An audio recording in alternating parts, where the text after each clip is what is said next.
Instructions to the federal agency has been, I want you to cut through red tape. I want you to cut through bureaucracy.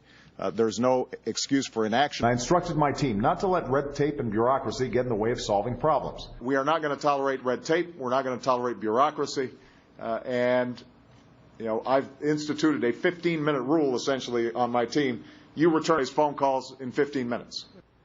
Well, that was President Obama in the aftermath of Superstorm Sandy, promising expedited help for victims. But more than 2 months later, there are still many people living in homes without power and heat, and folks who are still homeless. But now, anger about delays in the Sandy relief package in Congress is being directed at the House Republicans because Speaker John Boehner delayed a vote on a $60 billion Sandy relief bill earlier this week. He's now rescheduled that vote. Part of it's going to happen Friday, and then another piece of it will happen next week. Joining me now to discuss it, Simon Rosenberg, president and founder of the New Democrat Network and a former campaign advisor for President Bill Clinton, and Mark Thiessen, a fellow at the American Enterprise Institute, a columnist for the Washington Post, and a former speechwriter for George W. Bush. Gentlemen, welcome back. Good to see you. It's good to be here. Happy New Year, Megan. So Governor Chris Christie, a Republican, came out and said there is only one group to blame for the continued suffering of these innocent victims, the House majority and their Speaker, John Boehner. He is not blaming President Obama. He doesn't think it's FEMA's fault. He thinks it's John Boehner's fault for not pushing through a vote on the FEMA relief bill, or the Sandy relief bill, Tuesday night in the middle of the night after they voted on the fiscal cliff. Mark, does he have a point? It's a really bad week to be a Republican, let me tell you.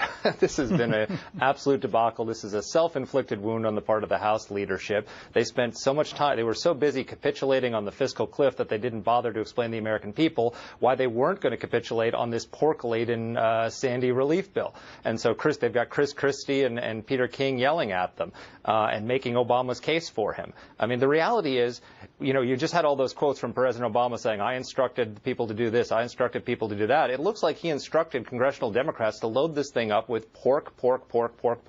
The bill, half of the money in this bill is for long-term mitigation efforts that have nothing to do with Sandy's victims. It's not for immediate relief of Sandy's victims. It's got money for fisheries in Alaska and Mississippi. It's got money for the roof of the Smithsonian. And so this bill is a monstrosity. And on top of that, it's, the estimates of the cost of Sandy are between $30 and $50 billion. This thing is at a minimum $10 billion and possibly double the actual cost of the storm. So Republicans should have had a better plan going forward in terms of explaining why they weren't doing this, have a scaled-back bill ready to go so they couldn't be blamed. But boy, this is a mess of their own making. What do you make of it, Simon? I mean, the Republicans, at least Darrell Issa came out, and he said this isn't Speaker Boehner's fault. It's the folks who stuffed all that pork in the bill, and he pointed to the New York Senators Chuck Schumer and Kristen Gillibrand and said, if you haven't stuck all this extra stuff in there, it would have been an easy vote for us. I think that both chambers and both parties are going to have to get used to the other guys doing stuff that they don't like and working it through. It's got to be built into the mechanism of how Congress works. I mean, we've got to get beyond this idea that the House always blames the Senate always blames the House. For the next 2 years, the House and the Senate are going to pass things that are going to have to be reconciled. It's going to be very difficult for, I think it's unlikely that the Senate will ever produce something that the House can vote on without changing it. Yeah, but that's a little off point, because what I want to ask you is, this is Chris Christie, who's not even in the Congress, saying, I'm telling you, as a Republican, he says, as a Republican, I am blaming the Republicans. I am blaming the House Republicans. It's squarely on their shoulders. But it is squarely on their shoulders. And the reason why is that Speaker Boehner, what got a lot of the Republicans like Peter King and Chris Christie angry is that he promised to bring it up. What they were angry about was that he had promised to bring it up and to have it done before they left. He didn't keep his promise. It made a lot of Republicans, including House Republicans, very unhappy who are in the affected areas.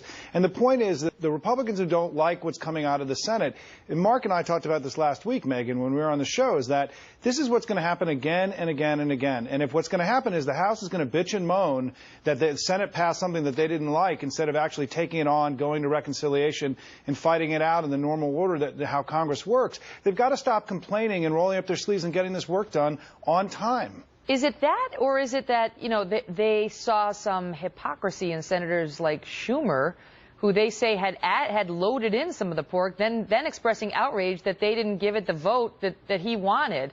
I don't know, Mark, you tell me. That there seems to be some Republicans questioning why this is all so focused on the House Republicans as opposed to on President Obama, on FEMA. Where are they? They still have a bunch of money in the coffers, and why isn't it getting spent? Why is this all on John Boehner?